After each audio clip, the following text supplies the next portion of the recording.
I want you to close your eyes for just a moment. Try to remember a specific smell from your childhood. Perhaps it is the unmistakable scent of burning coal in a winter alleyway, or the crisp, clean smell of cotton clothes drying in the bright autumn sun. Maybe you can hear the rhythmic clicking of a bicycle chain on a quiet morning. Today we are going on a deeply personal journey back to the 1960s, 70s, and 80s in China. We are going to gently dust off 20 forgotten details of our daily lives from an era that has vanished forever.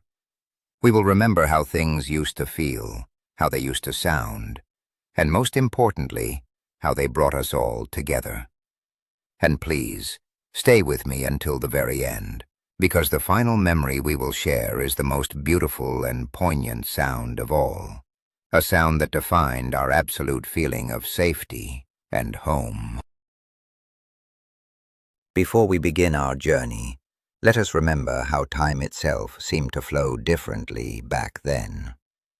In those days, the clock ticked slower, without the endless rush and distraction of the modern world. Waiting was simply a natural part of living. We waited for a letter to arrive in a green canvas bag. We waited for the hot water to boil at the neighborhood station. And we waited patiently for the spring festival to finally wear a new piece of clothing. Many people today look back and think that because we lacked modern technology and wealth, our lives must have been poor. But that is a complete myth. Our lives were infinitely richer in human connection, in sincerity, and in trust. We shared our meals, we shared our struggles, and we shared our joys with everyone around us. We did not have digital screens to look at, so we looked at each other. We lived in a world where the physical touch of a handwritten note, or the shared laughter over a chipped enamel cup, meant everything. Let us step back into those days and remember the profound importance of the grain coupons. In the 1960s and 70s, these small, coarse pieces of paper were more valuable than money itself. I can still vividly recall the texture of the thin paper, printed with intricate borders and careful calligraphy. Mothers would fold them with the utmost care, tucking them away safely into the deepest corner of a cloth handkerchief. There was a constant underlying anxiety about losing even a single coupon, because without them, no amount of money could buy the flour or rice needed to feed a family.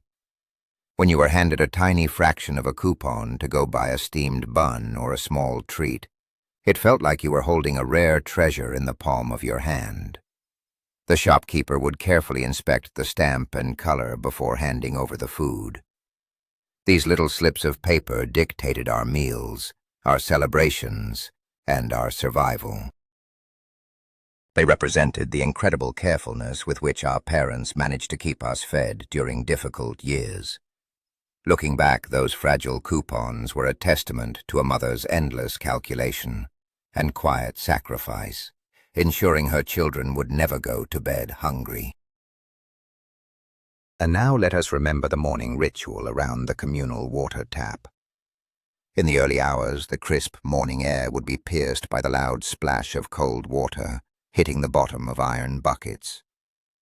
The heavy brass faucet stood in the center of the neighborhood, and it was the ultimate gathering place. You could feel the freezing water numbing your fingers in the winter as you washed vegetables or scrubbed clothes on a wooden washboard. But you never did it alone. The water station was where all the neighbors gathered, sharing the latest news, gossiping about family matters, and laughing together. There was a shared, comforting rhythm to this daily chore. You could hear the clanking of the metal handles as people carried their heavy buckets back to their small kitchens. It was a physical burden, yes, but it created an unbreakable social bond. No one was ever truly isolated or alone in their struggles. The shared water tap was the beating heart of the community, where every drop of water and every spoken word connected us to one another. Think back to the crackling sound of the village loudspeaker, perched high upon a weathered wooden pole. Every morning at dawn it would sputter to life with a burst of static, followed by the energetic, sweeping music for the morning exercises. It was the collective alarm clock that woke the entire village or courtyard.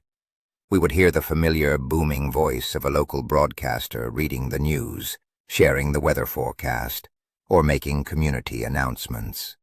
You could not turn it off, and you did not want to. It was a comforting omnipresence that set the rhythm of our days. It connected the most remote, quiet corners of the countryside to the larger heartbeat of the nation. As you walked to school or worked in the fields, the sound would echo and bounce off the brick walls, blending with the singing of the birds. The loudspeaker made sure that we all moved together, worked together, and rested together.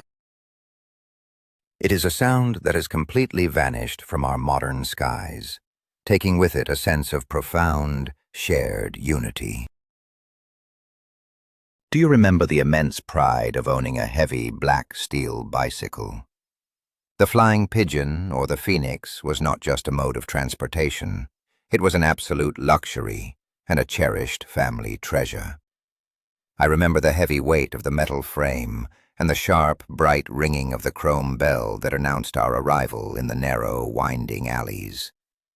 Fathers would carry their small children on the top crossbar, resting on a tiny, handmade cloth cushion. Every Sunday afternoon there was a quiet ritual of carefully wiping down the frame with an oily rag, polishing the chrome until it gleamed perfectly in the sunlight. We rode them slowly under the shade of massive green trees, feeling the gentle breeze on our faces. The rhythmic clicking of the chain was a soundtrack of freedom and progress for the family. Those bicycles were built to last for generations, and they carried the weight of our daily lives, our struggles, and our quiet moments of joy on two incredibly sturdy wheels. There was a unique, deeply comforting melody in the rhythmic clatter of a pedal sewing machine late at night. The heavy cast-iron wheel would spin smoothly as our mothers pressed their feet back and forth on the metal pedal. I remember falling asleep to that steady, repetitive sound. Mothers would work tirelessly under the glow of a dim, yellow, incandescent bulb while the children slept peacefully. They would carefully measure out coarse cotton fabric, cutting it with heavy metal scissors to make new clothes for the spring festival. The room would smell faintly of the light machine oil used to keep the gears moving. Clothes were not simply bought, they were painstakingly crafted with love, and then handed down from older siblings to the younger ones, carrying the history of the family in every seam. That sewing machine was a symbol of a mother's endless dedication, turning simple threads and plain cloth into warmth and dignity for her family. Let us also recall the simple, everyday beauty of the bamboo-cased thermos flask. It was an essential object in every household, instantly recognizable by its brightly painted floral patterns or its tightly woven bamboo shell. I can still picture the wooden cork stopper, slightly swollen from the moisture, that sealed the precious hot water inside. Getting hot water was a daily ritual in itself, carrying a row of empty flasks to the neighborhood boiler room. You could see the thick clouds of white steam rising into the freezing winter air as the heavy iron tap was opened. A cup of plain, boiled hot water poured from that thermos was the ultimate gesture of hospitality, offered to any guest who walked through the door. It warmed our hands on the coldest days and comforted our stomachs when we were sick. That thermos was not just a container, it was the keeper of warmth in a home, representing care, health, and a welcoming spirit that expected nothing in return. The unmistakable sharp smell of honeycomb coal briquettes defined the winters of our youth. Preparing for winter meant the dark, dusty work of either buying or pressing coal dust into heavy, cylindrical blocks with distinctive holes. We would stack them meticulously in tall columns against the brick walls of the courtyard, creating a protective barrier against the coming frost. I can still feel the weight of the long iron tongs used to carefully grip and change the glowing briquettes in the small stove.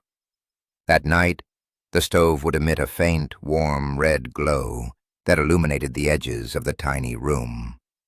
The smell of the slightly sulfuric smoke would mingle magically with the sweet, caramelized aroma of whole sweet potatoes roasting slowly on the warm iron edge. That small stove was the center of survival and comfort, drawing the entire family close together to share its heat during the long, unforgiving winter nights. Nothing in the world could match the pure, electrifying magic of the open-air cinema in the village square or the factory courtyard. The excitement would build for days. As evening approached, families would carry their small, homemade wooden stools from their houses, arriving hours early to claim a good patch of dirt. A large white canvas screen was stretched tightly between two sturdy trees. I can still hear the loud mechanical clicking of the heavy film projector as the bright beam of light cut through the dusty night air. Children would often run and play behind the screen, their dark silhouettes playfully mingling with the giant actors projected on the canvas.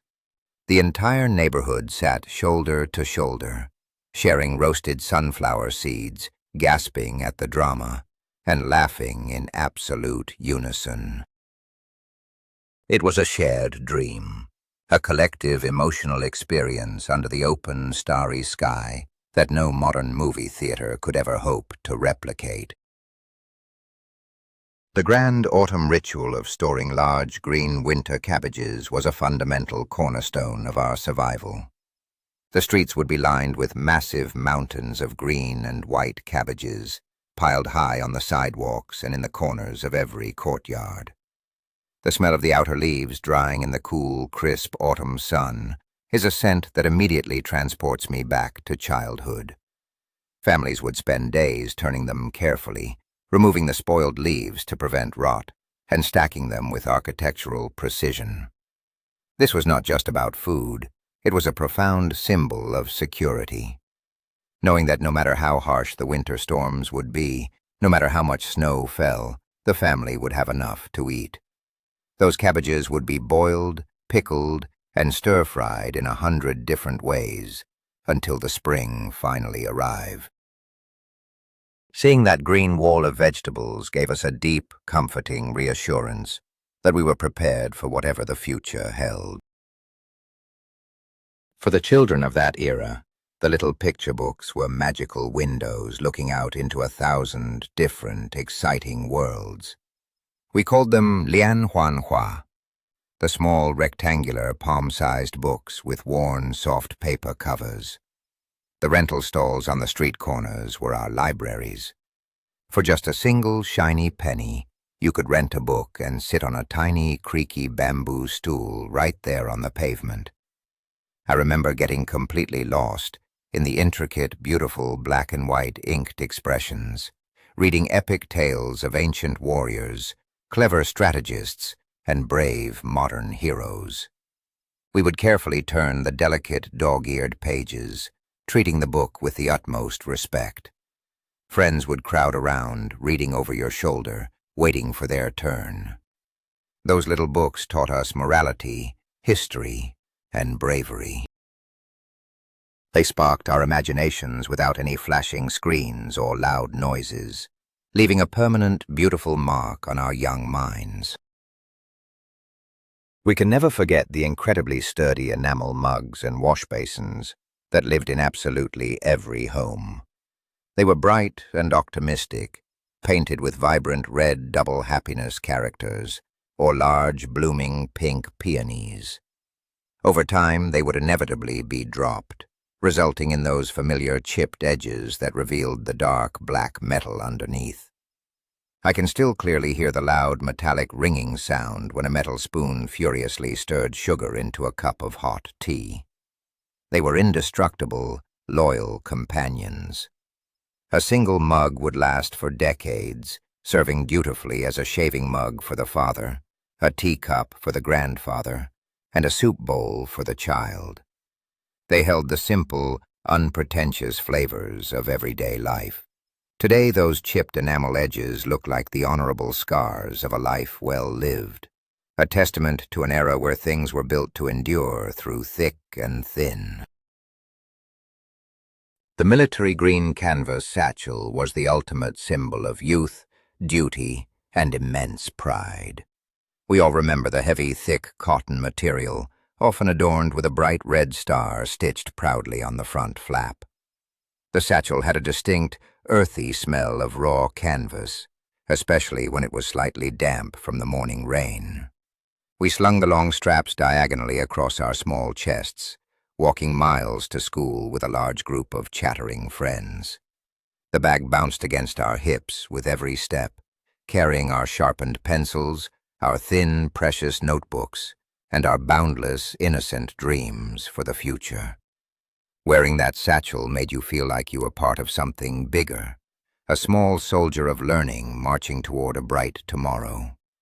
It was a badge of honor, a simple, durable piece of fabric that held the entire weight of our parents' hopes for a better life. The vibrant, sometimes chaotic, but always warm life inside a traditional shared courtyard is a feeling we deeply miss today. In those days, the heavy wooden doors were simply never locked. You could freely walk into a neighbor's home to borrow a quick pinch of salt or a small splash of soy sauce. The air was always filled with the sounds of heavy cleavers chopping vegetables on thick wooden blocks, blending seamlessly with the loud laughter of children chasing each other in the center of the yard. The raising of children was a collective effort. If a mother and father had to work late at the factory, a neighbor would without hesitation offer a warm bowl of hot noodles to their hungry child. We were one massive extended family, bound not by blood, but by proximity and mutual care. The courtyard provided a deep, unbreakable sense of belonging, a feeling that no matter what happened, you were surrounded by people who genuinely cared. The arrival of the very first black and white television in the neighborhood was nothing short of a miraculous event. It was a tiny, heavy screen housed in a polished wooden box, often protected by a beautiful, custom-made cloth cover, embroidered by the mother of the house. I remember dozens of neighbors crowding eagerly into a single, small living room. People sat on the floor, on beds, or stood tightly packed by the open doorway. The owner would carefully adjust the long metal rabbit ear antennas, trying to clear the snowy, static picture. When the moving images finally flickered to life in the dark room, there was a collective, breathless silence of absolute awe. It did not matter that the picture was blurry or that there was only one channel. It was pure magic. We watched together, completely captivated, sharing the wonder of a larger world entering our small, humble lives through that glowing square of glass. There is a profound, aching nostalgia in the memory of a hand-knitted woolen sweater. We remember the incredibly meticulous process of unraveling an old, worn-out garment, carefully wrapping the crinkled, recycled yarn tightly around the back of a wooden chair. I can still hear the soothing, rhythmic click and clack of the smooth bamboo knitting needles moving swiftly and expertly in a mother's tired hands. The resulting sweater was often slightly scratchy against the skin, and sometimes mismatched in color because different leftover yarns had to be combined. But it was incredibly warm, and it smelled faintly of mothballs and the wooden chest where it was stored during the summer. Wearing that heavy sweater felt like carrying the physical, protective embrace of a mother's endless devotion. It was a garment woven not just with wool, but with patience, thriftiness, and an immense, unspoken love. The sudden, deafening boom of the popcorn maker in the dusty alleyway was the absolute sweetest sound of our childhood. The wandering vendor would arrive, turning his blackened, pressure-sealed iron vessel slowly over a small, crackling charcoal fire. We would stand back, watching with agonizing anticipation as the small pressure gauge slowly ticked upward. Then came the loud warning shout from the vendor to cover our ears.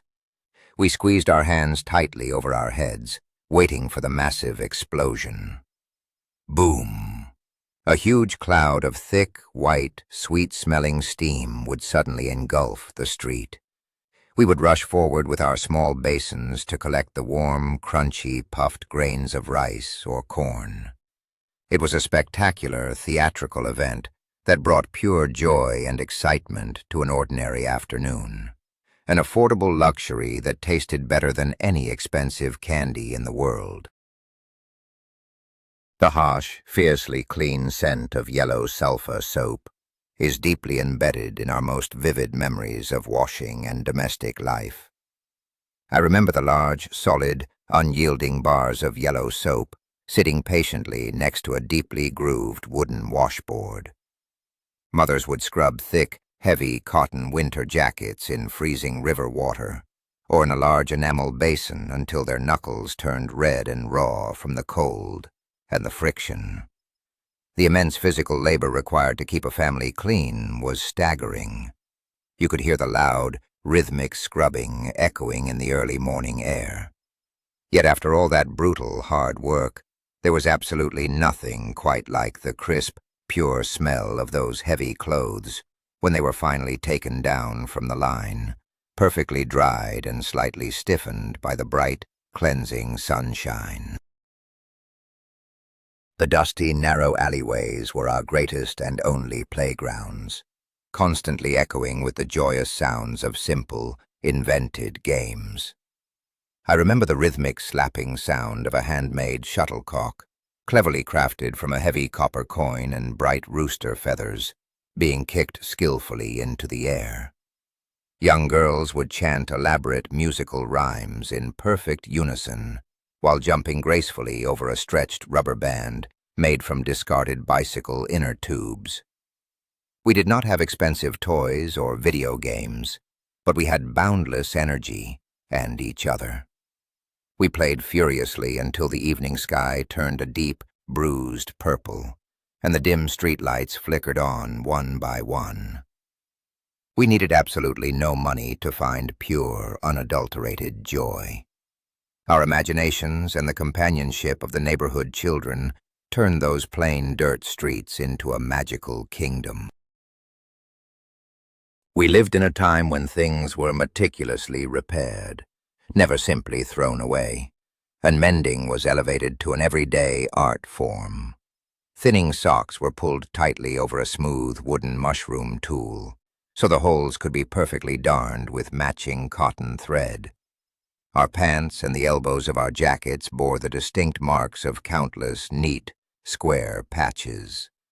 Nothing was ever discarded if it could be saved. This constant, faithful cycle of repairing and repurposing taught us a deep, enduring respect for the materials and the objects we owned. A patched piece of clothing was not a sign of shame. It was a tangible, proud record of hard work, thrift, and endurance. It meant that a family was surviving and taking care of what they had. It is a beautiful philosophy of care and preservation that the modern, disposable world has sadly forgotten. And finally, the most unforgettable detail of all, the one that truly defined our youth, is the sound of a mother calling you home for dinner. As dusk fell and the heavy gray smoke from hundreds of coal stoves filled the narrow streets, the air would grow thick with the mouth-watering aroma of garlic and soy sauce sizzling in hot oil. One by one, familiar voices would ring out from the open doorways, echoing down the long, winding alleys, calling the children by their affectionate nicknames. You would hear your name float through the evening air, pulling you away from your games. It was a sound that meant the long day was finally done, that you were entirely safe, and that a warm, comforting meal was waiting for you, surrounded by the people who loved you most. That echoing voice in the twilight is the true melody of our childhood, a sound of absolute love that we will carry in our hearts forever. When we look back at these 20 precious details, we realize a profound truth. We do not actually miss the old broken things, and we certainly do not miss the physical hardships or the poverty. What we truly miss is our youth. We miss the slow, gentle pace of time, the immense feeling of belonging to a community, and the genuine, heartfelt connections we shared with our neighbors and families. Life was incredibly simple, but our hearts were overwhelmingly full. Thank you so much for walking down this beautiful memory lane with me today. If this video brought a warm smile to your face or a nostalgic tear to your eye, please subscribe to the channel and leave a like. Now, I want to hear from you. Which of these memories brought tears to your eyes or reminded you of your own mother and father? Please tell me your personal story in the comments below. I promise to read them and cherish your memories with you.